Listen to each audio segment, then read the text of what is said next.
লাল হয়েছে আর কি বলতে মিষ্টি কোনি তরমুজ একটু বেশি এটা হালকা একটু কম মিষ্টি কোনিটা লাল তো দেখা যায় হইছে ভালো সাদা হয়েছে তারপরে লাল হবে সাদা সাদা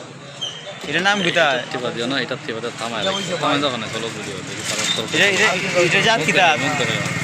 লাল হয়েছে দুজনের মুখ দেখো সাদা হয়েছে একবারে লাল।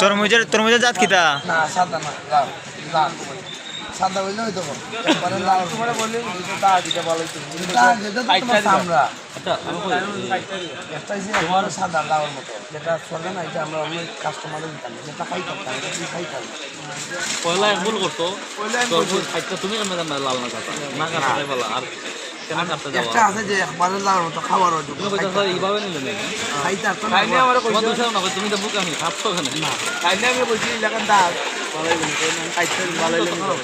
না আমার একটা আছে আমি হয়তো খাইতাম এটা খাইতাম না আমার তো যেটা চলবে না এটা তোমার দেওয়া দাম নাই এটা চলবো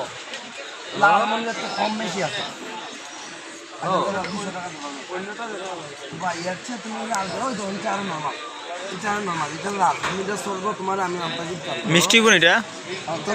এটা রাখিলে আর খাইতে দেওয়া লাগতো না ওই তুমি লাল খাইতা না আনাখানা তো নষ্ট করে দাম না এই তো আমার তো লস করে দাম আছে আমার 200 টাকা ধরে আমার 20 টাকা কম যেটা আছে তুমি খাইতা না এটা আমি তোমার রাখি দাম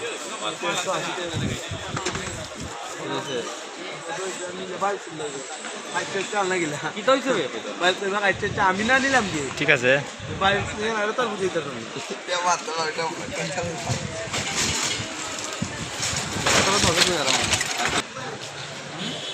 এই যে আমরা রামগঞ্জ ট্রাফিক পয়েন্টের ফলের দোকান এখানে এক্ষুনি একটা তরমুজ বিক্রি হলো আপনারা দেখতে পাচ্ছেন এই যে দেখেন পুরোটা জুড়ে খালি শুধু ফল আর ফল তরমুজ আছে আঙ্গুর আছে